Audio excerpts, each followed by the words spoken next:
So ever since my arrest on the bicycle, the helmet, the bicycle on the sidewalk, I've been hearing all kinds of comments. And there's a guy that approached me, knocked at my door yesterday, and here he is, and we're going to have a little chat.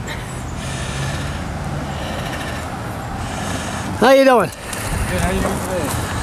Good, good. What's your name? I'm known as Andre. Andre. And you came over my house yesterday. My ad, very polite, remove your hat right at my door, that's good. I didn't know they had some polite people around. So you had a problem with your bicycle and the cops? I sure did. Now, what happened?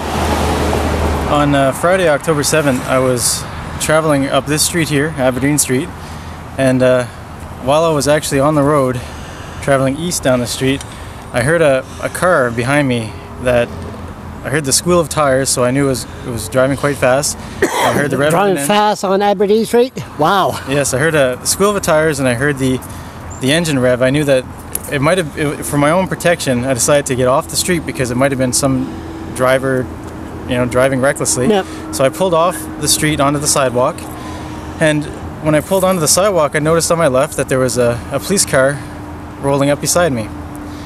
Now, soon thereafter, the police car pulled ahead very quickly and pulled across my path of travel, across the sidewalk. So what I did is I went to the left around the back trunk of the car and continued on my way. And the driver of the police car jumped out of the car, ran up and basically football tackled me off my bicycle on the opposite side of the street. So was he in a ghost car or in a cruiser? Police cruiser. This was a marked police cruiser, and there was no lights on or anything. No. And So- when the first officer tackled me, we landed on the other side of the street. Here? Yes, just the few houses up. I can show you the exact spot where we landed. And the second officer jumped out on top of me as well, so I had two officers on top of me. And what time was this? This is about 4 p.m. 4 p.m. Yes, Daylight. that's correct. Well, they're not sneaky. You got to give them credit. Okay, 4 o'clock at daylight. Yes. So what happened? Well, I was arrested. I was handcuffed, and during the arrest, I was assaulted, battered, threatened with all sorts of actions. And they once they arrested me, they searched me, and I was threatened with incarceration for the weekend.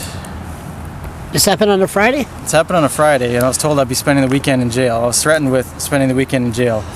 And they made up several charges which they claimed they were going to charge me with.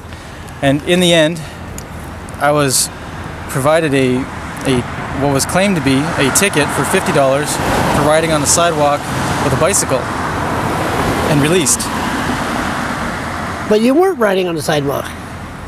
No, I was traveling on the road. On the road, like you just came there. Yes, and the reason why I removed myself from the road is for my own protection, because I did not know what sort of dangerous driver was coming up behind me. Okay. So I turned off from the road onto the sidewalk, and that's when I saw after that I saw the police car. Did you have a helmet? No, I did not have a helmet. Good boy. Did they charge you for no helmet? No. I was threatened with charges of no helmets, and several other charges that they were threatening me with, which was... So they handcuffed you, they brought you in jail. They didn't bring me to jail. They didn't bring you to jail. I stayed here the entire time. And they had you handcuffed. They had me handcuffed. They assaulted, battered, arrested me. They kept me in handcuffs while we went through the procedure. And they went through your backpack, I presume? No, they didn't go through my backpack, but they searched all my pockets, and they found what they believed was enough to identify me, and they put that information down on the document that they left me with. So they could use it in the future.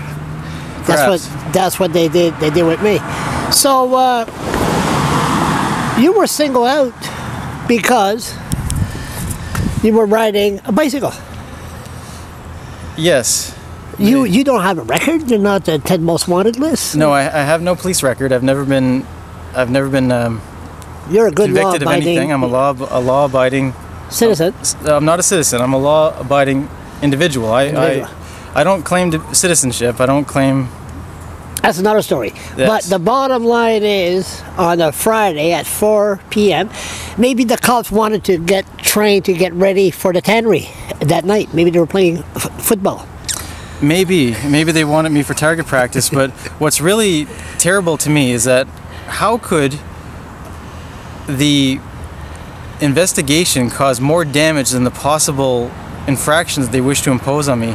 How does it equate that I have to be subject to physically getting beat up, handcuffed, the indignity of the whole experience, being searched and assaulted, all for what they claim is a $50 infraction, which is that worth $50? Why is the investigation more damaging than the actual infraction? It doesn't make any sense to me. Did you get a ticket? Did you get it at the end? Did they give you a ticket? I was handed a document which they claimed was a ticket. They alleged it was a ticket for $50. Okay. And are you going to pay it? I'm going to challenge this because I don't believe that I should be subject to this. Yeah. Also, I'm going through the process of contesting the ticket. What they call as a ticket. It doesn't actually say it's a ticket on it, which is interesting. Do you know who the cops were? Yes, the constable that tackled me was Constable Beck. Beck. Constable David Beck. I heard that name before. What was the other one? The other one was Constable Kamuzi. Okay, so these guys, so you're not too impressed with that. Do you think that they're making criminals out of good law-abiding individuals because they're riding a bicycle with no helmet or on the sidewalk? Is that an excuse for them to use? I believe they're using it as an excuse, but I don't believe that they should be doing that. See, one of the things that people need to understand is that there's only one way that you can really break the law, okay? The law is essentially this: harm no one, okay?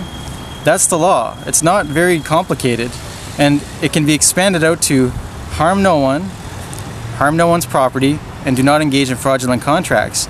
Unless you're doing one of those three things, then you're not breaking the law, and the police have no power. They have no authority over you. They cannot interfere with your lawful activities. Yep. Now, I was not harming anyone, or harming anyone's property, or engaging in fraudulent contracts. Yep. And there is no injured party. Without an injured party, they have no standing in law to have a claim against me.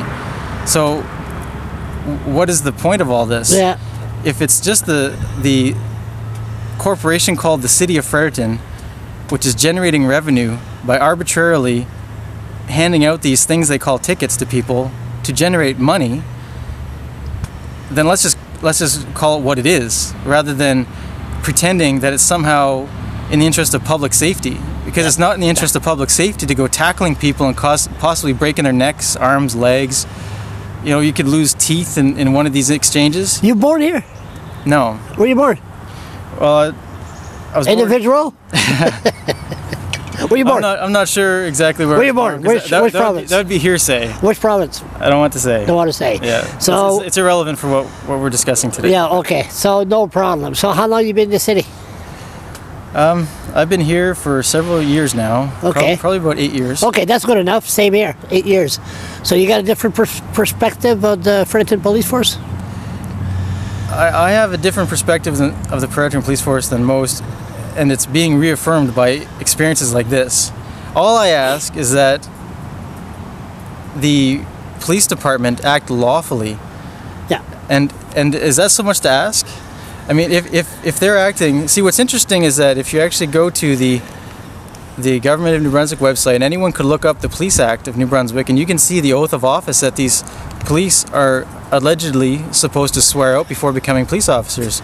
And first and foremost, they're charged with maintaining the peace, which is not only means that they're supposed to help other people maintain the peace, but they themselves are supposed to maintain the peace. And if they don't see someone breaching the peace. They have no authority to act as a peace officer. And they're using the bicycle for, in their mind, we are criminals. We're riding a bicycle on the sidewalk or no helmets, and they grab us. There's nothing criminal about riding a bicycle. See, the thing is that one can travel anywhere in Canada they want to without any restriction whatsoever. It's guaranteed to us. Yeah. We don't have to ask authority or ask anyone's permission to do that. Yeah. We can do it. Now, when one is traveling by bicycle without a helmet or on a sidewalk or whatever they're doing, as long as they're not endangering anyone's lives or harming anyone or engaging in fraudulent contracts, they're not engaged in criminal activity. They're not a criminal. There's nothing criminal about that. They're just traveling. You know what? That's well said. We'll just leave it at there. Thank you. Thank you.